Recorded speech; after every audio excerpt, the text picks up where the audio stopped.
Major साहब, आपको अगर याद हो तो जनरल परवेज मुशर्रफ ने भी एक टाइम पे ये कहा था कि मसूद अजहर और साथ साथ हाफिज सईद ये सब जो है हमारे हीरो हैं। उन्होंने ये अल्फाज इस्तेमाल किए थे। तो आपके ख्याल से अब इस वक्त क्या अमेरिका को या किसी को समझ नहीं आ रही कि जिनको हम हीरो मानते हैं, पाकिस्तान के लोग भी बहुत से ऐसे हैं पब्लिक में से भी जो हीरो मानते हैं इनको, उनको ये दे देंगे बड़ी आसानी से कि हाँ जी ठीक है, आपने क्योंकि टेररिस्ट डिक्लेयर किया हुआ है जिसको हमने कभी माना ही नहीं, रिजेक्ट कर दिया था, बल्कि चाइना ने तो बड़ा साथ दिया था इस सब चीजों में पाकिस्तान का। आरजू ऐसा है, अमेरिका को नहीं चाहिए। अमेरिका को मौलाना मसूद अजहर का अमेरिका क्या करेगी? अमेरिका को थोड़ा ना चाहिए मौलाना मसूद अजहर, वो तो इंडिया को चाहिए। अमेरिका को ये पता है कि देखिए, बात यह है कि अगर वो इंडिया को कर सकते हैं, अगर वो इंडिया को हैंडओवर कर देते हैं, ठीक है, इंडिया को आपने हाफिज सईद, दाऊद इब्राहिम, मौलाना मसूद अजहर हैंडओवर कर दिया, आरजू जी 2 घंटे के अंदर ये लोग गाना गाना शुरू कर देंगे, तीनों के तीनों, और बता देंगे पूरा चिट्ठा पर्चा कि हाँ हम उस आर्मी चीफ से मिले थे, वहां से इतने पैसे आए थे, ये हमारा पासवर्ड है, यहाँ पे देखो पूरी डिटेल्स। तो पाकिस्तानी डीप स्टेट पूरा एक्सपोज हो जाएगा। तो पाकिस्तान कभी हैंडओवर नहीं करेगा। अमेरिका इनको इसलिए नहीं लेना चाहता क्योंकि इन्होंने अमेरिका को कभी टारगेट नहीं करा। ना दाऊद ने अमेरिका को टारगेट करा है, उसने भी इंडिया को टारगेट करा था, खासतौर से 1993 बॉम्ब ब्लास्ट जो सबसे बड़ा टारगेट था। लश्कर तैयबा, हाफिज सईद वाला, जैश मोहम्मद, मौलाना मसूद अजहर, ये जो 3-4 लोग हैं, मैं अभी हिजबुल मुजाहिदीन वाले जो हैं सैयद सलाउद्दीन, मैं उनका नाम नहीं लेना चाह रहा और मैं और बाकियों की बात नहीं कर रहा, हैं कई सारे, मैं 3 चीफ लोगों की बात कर रहा हूं जो मुख्यतः लोग हैं वहां पे। तो अब जो ये अमेरिका क्या करेगा इनको लेकर? जब तक अमेरिका को पता है कि ये पाकिस्तान में है और पाकिस्तान को ये पता है कि अमेरिका को पता है कि पाकिस्तान में है या पाकिस्तान के कंट्रोल में अफगानिस्तान में, तो अमेरिका गर्दन पकड़ सकता है ना पाकिस्तान की। आप एक बात बताइए, अगर पाकिस्तान कल कहता है कि ठीक है दाऊद इब्राहिम मर गया, ये उसकी लाश देख लो, मसूद अजहर मर गया, ये इसकी लाश देख लो, और हाफिज सईद मर गया, इसकी लाश देख लो, तो अमेरिका फिर कौन सी चाबी लगाएगा इनको? तो साफ हो गया ना मामला। आपने अपना टेररिज्म का जो ज्यादातर नेटवर्क है आपने खत्म कर दिया। अमेरिका को तो चाबी लगा। अमेरिका ने 450 मिलियन, मुझे काफी इंडियंस ने बोला कि नहीं अमेरिका ने इसलिए दिया है क्योंकि इंडिया के खिलाफ यूज नहीं करेगा। आपकी भी पिछली शो में आपने ये बात बोली थी कि इंडिया के लिए है ही नहीं है, इंडिया के लिए है ही नहीं है। ये जो F-16 वाला मामला है, अमेरिका के वो प्राइस करके है कुछ, मैंने ट्वीट करा, उसमें मैं नाम भूल गया, स्पोक्स पर्सन ने साफ तौर से कहा है कि these we have given for anti terrorism operation. आप काम पे लगी है, वही डू मोर, पुरानी चीज, डू मोर। आपको चाहिए, अगर आपको नहीं चाहिए तो ठीक है, हम इसको विड्रॉ कर लेते हैं। विड्रॉ करेंगे तो आपका half of your air fleet will come down, आपका खत्म हो जाएगी एयरफोर्स, उड़ ही नहीं सकती। 40 साल पुरानी टेक्नोलॉजी आपकी, without maintenance it can not fly. आपको लगता है अगर ये मसूद अजहर की लाश दिखा दें जी हमने इसको मार दिया, या फिर सईद को दिखा दें, या किसी इवन जवारी को भी अगर दिखाया है, तो जो उनकी एक्टिविटीज थी या जो इनकी एक्टिविटीज हैं टेररिज्म को लेकर, जिस तरह की ये हरकतें करते रहे, क्या वो रुक जाएंगी? सिर्फ इनके हेड्स को अगर मार दिया जाए, ये तो बहुत तादाद में इन्होंने तब टीम बना ली होगी ना अपनी। देखिए बात ये होती है कि फिगर से लोग जाने जाते हैं। जैसे लश्कर तैयबा में हम जानते हैं हाफिज सईद, अब किसी भी हिंदुस्तानी से पूछ लीजिए, सबको हाफिज सईद का नाम पता है। हाफिज सईद का नंबर 2 कौन है किसी को नहीं पता। हो सकता है मुझे पता हो, आपको पता हो, क्योंकि हम लोग पढ़ते हैं इसके बारे में, लेकिन लोगों को नहीं पता है। People identify a terror outfit by its head. Al Qaeda Osama bin Laden, Ayman al Zawahiri, ठीक है, ये एक मतलब हमारे दिमाग में ऐसी बात होती है, तो उससे बहुत फर्क पड़ता है, क्योंकि ये पर्सनैलिटी रन आउटफिट्स होती हैं ज्यादातर, टेरर आउटफिट्स। और टेरर आउटफिट्स में ये भी देखा, अब देखिए अलकायदा में जब से ओसामा बिन लादेन को मारा है, अलकायदा बिल्कुल हाफ से भी हाफ हो गई, उसकी इफेक्टिवनेस कम हो गई, ठीक है ना। इस्लामिक स्टेट को देख लीजिए, इस्लामिक स्टेट्स के 3-4 ऊपर वालों को खत्म करा, वो खत्म हो गई। तहरीक तालिबान पाकिस्तान नहीं खत्म हुई, उनके 3-4 लोगों को ड्रोन स्ट्राइक में उड़ा दिया था ऊपर वाले, जो ये इनके जो कबीले वाले हैं, जो टॉप इनके बॉसेस थे, उनको अमेरिका ने ड्रोन स्ट्राइक से उड़ा दिया। तहरीक तालिबान पाकिस्तान क्यों नहीं गए? क्योंकि तहरीक तालिबान पाकिस्तान अपने घर में ऑपरेट कर रही है। Tehreek Taliban Pakistan is operating inside Pakistan, जो कि उसका घर है, वो पाकिस्तानी तो है, वो सब पश्तून है, देवबंदी है वो लोग, वो वहां पे ऑपरेट कर रहे हैं। अलकायदा चाहती है कहीं और ऑपरेट करे, मल्टीनेशनल ऑपरेशंस आप नहीं कर सकते ऐसे। इस्लामिक स्टेट चाहती है मल्टीनेशनल ऑपरेशंस करे, आप नहीं कर सकते ऐसे। जो अफगान तालिबान है वो क्यों स्ट्रांग है? अफगान तालिबान कहती है कि हमें अफगानिस्तान से बाहर कोई मतलब नहीं है, अमेरिका जो करे हमें कोई लेना देना नहीं है। तालिबान ने कभी किसी को बाहर जाके अटैक नहीं करा, उनके सारे अटैक या तो पाकिस्तान में होते हैं, अफगानिस्तान में होते हैं, इसके अलावा उन्होंने तीसरे मुल्क पे कभी अटैक ही नहीं करा। They are not interested. जो कई पाकिस्तानी ये कह रहे थे ना कि तालिबान आएगा, इंडिया के ऊपर अटैक करेगा, कश्मीर, वो पीटीआई की जो खातून थी जो कह रही थी, Arzoo ji, Afghan Taliban has no interest in the rest of the world. They have no interest. They have no interest in India. They have no interest in America. वो कहते हैं हमारे मुल्क में मत आओ, बस उनका इतनी सी ख्वाहिश है कि आप हमारे मुल्क में मत आइए, बाकी आपको जो करना है अपने मुल्क में आग लगानी लगाओ, हमें छोड़ दो, बस that's there only point.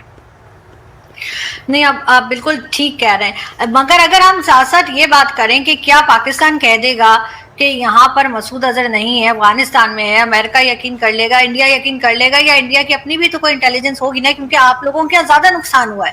Pakistan में जितना मर्जी किया हो, लेकिन ज्यादा अटैक्स तो इन लोगों ने इंडिया में जाकर किए हैं, तो आपकी अपनी भी तो कोई इंटेलिजेंस होगी जो चेक कर रही होगी कि ये असल में है कहाँ पर। सिर्फ डायरेक्शन चेंज कर देने से पाकिस्तान के हर कोई भरोसा तो नहीं करेगा। आरजू जी, मौलाना मसूद अजहर कहीं पर भी हो, वो कनाडा में बैठा हो, उससे कोई फर्क नहीं पड़ता, वो पाकिस्तानी सिटीजन है। उसको पाकिस्तानी स्टेट ने पैदा करा है, पाकिस्तानी स्टेट ने ट्रेन करा है, पाकिस्तानी स्टेट ने फंड करा है, उसके अभी भी मदरसे चलते हैं, उसके अभी भी मसाजिद हैं, उसका अभी भी इंफ्रास्ट्रक्चर है। उससे क्या फर्क पड़ता है वो अफगानिस्तान में बैठा है? हो सकता है काबुल में बैठा हो सकता है कंधार में बैठा हो सकता है मज़ार शरीफ में बैठा हो, कहीं पर भी बैठा हो, है वो पाकिस्तानी ना, है वो पाकिस्तानी। तो ठीक है, Pakistan will be held accountable and FATF will hold Pakistan accountable. आप कितनी भी चिट्ठियां लिख दीजिए, उससे क्या फर्क पड़ता है? देखिए मैं आपको एक बात बताता हूं, जो पाकिस्तानी लॉजिक देते हैं ना, पाकिस्तानी स्टेट, मैं पाकिस्तानी कहता हूं, मेरा मतलब पाकिस्तानी स्टेट से, आवाम से नहीं है, जो पाकिस्तानी स्टेट लॉजिक देता है ना दुनिया को, ये कोई और मुल्क वैसा लॉजिक नहीं देता। ये अजीब सी बात करते हैं जिसका कोई सर पैर नहीं होता। मतलब तो इंडियंस को भी काफी टाइम इंडियंस कंफ्यूज हो जाते हैं कि यार ये बात क्या कर रहे हैं, मतलब ऐसे थोड़ा ना होता है। वो बोलेगा 2 + 2 = 17 है, बस अड़ जाएंगे उसके ऊपर कि 2 + 2 जो है वो 17 है। अब अड़ गए पाकिस्तानी, अब आप क्या कर लेंगे उसको, वो अड़ जाते हैं इसमें, जबकि बाकी दुनिया कहती है यार ये बड़ी अजीब सी बात कर रहे हैं। जैसे मैं आपको बताता हूँ, एक छोटा सा एग्जांपल देता हूँ। पूरा जो इमरान खान वाला वाकया चल रहा है, इमरान खान ने बोला कि मेरी हुकूमत को अमेरिका ने हटा दिया क्योंकि मैंने एब्सोल्युटली नॉट बोला। यही तो इमरान खान, इसी बेस पे तो इमरान खान ने पूरे मुल्क में आग लगा रखी है। आपके लगा रखी कि नहीं लगा रखी? पूरे मुल्क में आग लगा रखी है इमरान खान ने। किसी पाकिस्तान तहरीक इंसाफ वाले ने इमरान से यह पूछा कि आप सबूत दिखाइए, अमेरिका क्यों हटाएगा इमरान खान को? अमेरिका को क्या इंटरेस्ट है आप में? क्या इंटरेस्ट है अमेरिका को इमरान खान में? इमरान खान को, आपसे मेरा मतलब है पाकिस्तान तहरीक इंसाफ, आप लोग उसको खुदा मानते हो कि दुनिया थोड़ा ना उसको खुदा मानती है। आपको लगता होगा वो हाथ उठाता है तो बारिश हो जाती है, हाथ नीचे करता है तो धूप आ जाती है, पर दुनिया को ऐसा नहीं लगता है। The world does not think of Imran Khan like this. He is a cricketer who happens to be a politician. That's it. कहानी खत्म हो गई, राइट? उसने एक बार वर्ल्ड कप जिताया तो क्या हुआ? धोनी ने तो 2 वर्ल्ड कप जिताए, 3 वर्ल्ड कप जिताए, तो क्या हो गया? अब ऐसा थोड़ा ना कि धोनी को प्राइम मिनिस्टर बना लेंगे, लेकिन ठीक है, पाकिस्तानियों को क्रिकेट पसंद है, बना दिया उसने, ठीक है, बना दिया आप। बट एक बात बताइए ना, उसने बोला कि मुझे अमेरिकन ने हटा दिया कुर्सी से। इमरान खान कभी कोर्ट ऑफ लॉ में प्रूव कर ही नहीं सकता कि अमेरिका का इंटरफेरेंस हुआ था, पर उसने झूठ बोल दिया। उसने अपने खुद के बंदे की लिखी हुई कागज दिखा दिया, पाकिस्तानी कौम उसके पीछे चल गई। ये पूरा देखिए ना, ये पाकिस्तान में लगातार होता चला आ रहा है। आपका जो इतिहास है, आपकी जो तारीख है आरजू जी, भरी पड़ी है इन सब चीजों से, भरी पड़ी है। मैं आपको 10 एग्जाम्पल अभी दे सकता हूं जहां पे लोगों से साफ झूठ बोला है कि ऐसा। आपको पता है ना, बड़ा फेमस चीज मैं टेलीविजन पे कई बार बता चुका हूं, 16 दिसंबर को जब सरेंडर हुआ था 1971 में, ढाका में सरेंडर हुआ था, उसके एक दिन पहले डॉन न्यूज ने छापा था, we are close to victory, हम जीतने वाले हैं, जीत की नहज पे, हम जीत की नहज पे खड़े हैं। जबकि 15 तारीख को सारी डिसीजन मेकिंग हो गई थी कि we are going to surrender tomorrow, कल हम पोस्ट लंच करेंगे, लंच के बाद हम जाकर सरेंडर के डॉक्यूमेंट साइन कर देंगे, जनरल अरोड़ा इधर होंगे और जनरल नियासी इधर होंगे और ये आपस में साइन कर देंगे। ये स्टोरी हो गई थी, लेकिन पाकिस्तान ने बोल दिया हम बस जीत की कगार पे खड़े हैं, बस कल जीतने वाले हैं, काफिरों की गर्दन काट देंगे। उन्होंने सब लोग वहां पे खुशियां मना रहे थे, अचानक अगले दिन। तो ऐसी दसियों चीजें जहां पे झूठ बोला गया पब्लिक से। ये मसूद अजहर का वही केस है।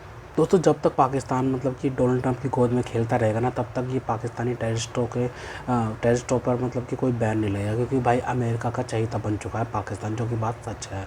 ठीक भाई। सो अमेरिका मतलब कि मतलब अपने काम निकलवाने के लिए पाकिस्तान का इस्तेमाल करते आया है। मतलब कि हम पास्ट में भी अगर देखें ना, तो अफ़गानिस्तान में जब इन्वेट करा था अमेरिका ने, तब भी क्या बोलते हैं, पाकिस्तान ने ही मतलब कि मदद प्रोवाइड करी थी, क्योंकि अब उनकी स्ट्रेटेजिक लोकेशन है, इतनी स्ट्रेटेजिक लोकेशन है पाकिस्तानियों की, मतलब कि उस लोकेशन को बेच कर इन्होंने इतना पैसा बनाया, इतने डॉलर छापे हैं ना, जो कि आज तक इनको डॉलर आ रहे हैं अमेरिका से एड के नाम पे, मतलब कि लोन के नाम पे कैसे न कैसे करके अमेरिका से ले लेते हैं, क्योंकि इंटेलिजेंट पीपल हैं, किस चीज़ पे हैं, लोन मांगने में, भीख मांगने में। ठीक है भाई। अपना मतलब ट्रेड वगैरह, मतलब कि रूट वगैरह सेट करना, ट्रेड करना, बिजनेस बढ़ाना, ये सब चीज़ों में इनका दिमाग नहीं लगता भाई। इनका दिमाग लगता है चोरी डकैती, मतलब कि ठीक है, क्या बोलते हैं, लोन एड वगैरह मांगना। ठीक है भाई साहब। मतलब क्लाइमेट चेंज होता है ना कि यहाँ पे, तो उस पर भी मतलब कि भाई ये पैसा मांगते हैं, लोन मांगते हैं कि भाई पैसा कड्डो, कहते हैं, पह करते हैं भाई ये। ठीक भाई साहब। तो भाई मतलब कि इनका मतलब कि इंटेलिजेंट पीपल है लोन मांगने में, पैसे मांगने में, लेकिन भाई मतलब कि जो भारत कहता है इनसे कि भाई तुम्हारे यहाँ पे जो दहशतगर्द है, आतंकवादी हैं, उन पे काम करो, तो भाई इनको सांप सूंघ जाता है, वो काम नहीं करके देंगे भाई ये। ठीक है भाई साहब। भारत कितनी बार बोलता है इनको कर लो कर लो कर लो, लेकिन नहीं मानते ना, लेकिन नहीं मानते तो भाई ठीक है भाई। उरी पे हमने बोला, उरी पे भी हमने सबूत दिया था, पुलवामा के सबूत दिए थे। ठीक है भाई साहब। और फिर उसके बाद भाई क्या बोलते हैं, हमने ना ऑपरेशन सिंदूर के दौरान को कोई सबूत नहीं दिया भाई। कोई फ़ायदा नहीं इनको सबूत देने के बाद भाई। सब सबूत देने के बाद ये कुछ नहीं करते, कुछ भी नहीं करते हैं, कंडेम तक नहीं करते हैं भाई साहब। जो वाक़या होता है भाई साहब, तो क्या है बात है, अगर कंडेम कर भी लिया इन्होंने, किसी की कोई नेता वेता ने घूमता फिरते रहे भाई साहब ये गलत हुआ है, लेकिन भाई ये हमने नहीं किया है, बस ये ऐसे मुँह हिला देते भाई। तो भाई इनसे बात करने का फ़ायदा क्या है भाई साहब। सीधे सीधे वो है कि भाई ऑपरेशन सिंदूर जैसा, मतलब कि भाई क्या बोलते हैं, ऑपरेशन दोबारा चलाया जाए, मतलब कि जब भी होता है भाई साहब। मतलब कि अगर इन्होंने कोई भी हमाकत करी अगर भारत के खिलाफ, अब फिर से इन्होंने, तो भाई ऑपरेशन सिंदूर स्टैंड बाय पे है, मतलब कि ऑपरेशन सिंदूर बंद नहीं हुआ है, ऑपरेशन सिंदूर भाई स्टैंड बाय पे है। ठीक है भाई साहब। भारत कभी भी ऑन कर सकता है उसको। ठीक है भाई। तो पाकिस्तानी मतलब संभल के रहें भाई साहब। अगर कोई भी मतलब कि फॉल्स फ्लैग ऑपरेशन करवाने की पाकिस्तान में कोशिश करी पाकिस्तान ने, तो भाई साहब अंजाम तो भाई साहब देख ही लिया है पाकिस्तान ने। मतलब कि भारत की मिसाइलें भाई साहब मतलब कि किराना हिल्स तक पहुंच गई थी। किराना हिल्स पता है ना कहाँ है, मतलब कि जहाँ पे पाकिस्तान की न्यूक्लियर फैसिलिटी है। ठीक है भाई साहब, वहाँ तक भारत की मिसाइलें पहुँच गई थी। तो भाई मतलब पाकिस्तान को सावधान रहना चाहिए भारत से, कि भाई भारत अब कभी भी आके मतलब कि सिस्टम हिला सकता है पाकिस्तान का। ठीक है भाई साहब। तो पाकिस्तानी मतलब कि अब कोई भी मतलब कि अगर कोई भी मतलब कि आतंकवादी घटी हुई पाकिस्तान भारत के अंदर, तो भाई पाकिस्तान को मुंह तोड़ जवाब मिलेगा। और भाई साहब मतलब कि भारतीय सेना मतलब कि और भी तगड़े तरीके से आएगी और तगड़े खुला हाथ नहीं रखेगी अब की बार। ठीक है भाई साहब। गर्दन से पकड़ेगी सीधा भारतीय आर्मी है। ठीक है।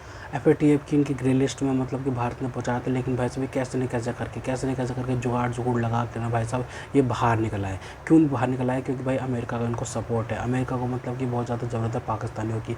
जैसे अमेरिका ने मतलब इन्वेट कराया ना, मतलब कि रजीम चेंज करने के लिए इसराइल के साथ में मिलकर ईरान के अंदर रजीम चेंज करने के लिए आगे बढ़े हैं, तो भाई साहब पाकिस्तानियों की ज़रूरत अब भी पड़ रही है भाई साहब। मतलब कि मीडिएशन का रोल निभा रहा है पाकिस्तान। ठीक है। वैसे मतलब कि ईरान और अमेरिका के बीच में मीडिएशन का रोल निभा रहा है पाकिस्तान। ठीक है भाई साहब। मतलब कि भाई साहब मतलब कि अमेरिका को मिला भी तो भाई पाकिस्तान, जो कि भाई साहब मतलब कि खुद कुछ कर सकता है, खुद मतलब कि भीख मांग के जी रहा है। ठीक है भाई साहब। मतलब यहाँ से लोन पकड़ता है, वहाँ से लोन पकड़ता है। यूएई ने मतलब कि 3.5 बिलियन मांग लिए इनसे भाई, और ये मतलब कि मीडिएट करवाने जा रहे हैं मतलब कि ईरान अमेरिका वॉर को। तो भाई मतलब कि कितना बड़ा फ्रॉड है, दुनिया के साथ में कितना बड़ा फ्रॉड है कि भाई साहब भिखारी भी कभी मतलब कि भाई वॉर रुकवा सकते हैं। मतलब कि भिखारी तो भीख ले सकता है, मतलब कि कुछ बदले में दे नहीं सकता भाई साहब। वो उनसे मतलब कि भिखारियों से कुछ निकलवा देना, वो है ट्रम्प। भिखारियों से कुछ चीज़ निकलवाए ना, तो वो है ट्रम्प। मतलब कि भाई साहब इनको वॉर का मीडिएटर बना दिया है भाई साहब। इनकी बात सुनेगा कौन? मीडिएटर होता है जो वो होस्ट होता है। ठीक है भाई साहब, दोनों पार्टियों के बीच में। तो भाई वो बातचीत करवाता है, डायलॉग करवाता है। तो भाई वो डायलॉग करवाने वाला भिखारी है। तो भाई वो दोनों पार्टी जो बैठेंगी, तो भाई साहब वो कहेंगे ये तो खुद भिखारी है, हमारी क्या बात करवाएंगे ये भाई साहब, ये खुद मांग के जी रहे हैं। ठीक है भाई साहब। आईएमएफ का लोन पकड़ने के लिए भाई साहब ना के रगड़ रहे हैं, और आईएमएफ कह रहा है कि भाई तुम्हारे पास कोई सिक्योरिटी होगी तब जाके हम तुम्हें लोन देंगे, ऐसे वैसे कर तुम्हें लोन नहीं देने वाले हम। मतलब कि सऊदी अरेबिया या चाइना से या फिर अमेरिका से तुम सिक्योरिटी रखो, 2-4 बिलियन लो, तब जाके हम तुम्हारा रोल ओवर वगैरह करेंगे और नया बेल आउट पैकेज देंगे। तो भाई पाकिस्तानियों को तो मतलब कि भाई साहब लोन लिया जा रहा है भाई साहब, दो फ्रंट से बोर्ड खुली पड़ी हुई है। एक तरफ से तो पूरी खुली पड़ी है अफगानिस्तान की तरफ से, और भारत स्टैंड बाय पे है, ऑपरेशन तो पूरा स्टैंड बाय पे है। तो पाकिस्तानियों को मतलब कि समझ नहीं आ रहा कि भाई करें तो करें क्या। ऊपर से भाई सिक्योरिटी स्टेट बना रखा है इन्होंने, ठीक है भाई साहब। मतलब गल्फ के जीसीसी कंट्रीज़ को सिक्योरिटी देते फिर रहे थे भाई साहब, देखा था ना। अब मतलब सिक्योरिटी देने की अब पूरी तरीके से सिक्योरिटी देने की बात आई सऊदी अरेबिया को, तो भाई साहब इन्होंने मतलब ये कह दिया कि देखो हमारे यहाँ तो पहले से दिक्कत है, हमारे यहाँ तो पहले ही दिक्कत है, मतलब कि पेट्रोल और डीजल के क्राइसिस हो गए हैं, और तो डीजल जो है 550 हो गया है और पेट्रोल 450 हो गया, तो हम कहाँ से करेंगे भाई। मतलब कि बहाना तो रेडी रखते हैं ना भाई, हर चीज़ का बहाना इनके पास होता है। इसलिए वजह से ये सऊदी अरेबिया नहीं जा रहे। सऊदी अरेबिया अगर इनको भाई साहब 20-30 बिलियन फेंक के मारे तो भाई साहब सऊदी अरेबिया भी चले जाएंगे। मतलब कि फिर अमेरिका वहाँ से निकल जाएगा, फिर से जूते पड़ने शुरू हो जाएंगे ईरान की तरफ से, क्योंकि अमेरिका निकल जाता है वैसे जूते पड़ने शुरू हो जाते हैं, जैसे भाई साहब अफगानिस्तान से पड़ रहे हैं और वैसे ईरान से पड़ने शुरू हो जाएंगे। अगर ये आए तो भाई ब्लंडर हो जाएगा बहुत बड़ा, अगर नहीं आए तो सऊदी अरेबिया को नाराज़ कर लेंगे। तो भाई साहब मतलब कि इन्होंने इतनी अच्छी स्ट्रैटेजिक लोकेशन है इनके पास, लेकिन वैसे इनको फ़ायदा दिल्ली भर का नहीं उठाते, बस ये डॉलर पकड़ते हैं और बस मौज मस्ती करते हैं उस डॉलर से। मतलब कभी भी ट्रेड बिजनेस वगैरह करते नहीं है कि भाई दूसरे देशों के साथ संबंध बनाया जाए। बस मतलब कि भारत में मतलब कि आतंकवादी भेजते रहते हैं और भारत से रिश्ते बिगाड़ते रहते हैं। तो खैर तो दोस्तों, अगर आपको हमारी वीडियो पसंद आई तो कम से कम व्हाट्सएप पर जरूर शेयर कीजिएगा, साथ साथ चैनल को सब्सक्राइब करके हमारा मनोबल जरूर बढ़ाएगा, ताकि हम आपके लिए ऐसे ही मनोरंजन वीडियोस बनाते रहें। तो गाइस मिलते हैं आपसे अगली वीडियो में, तब तक ले जय हिंद।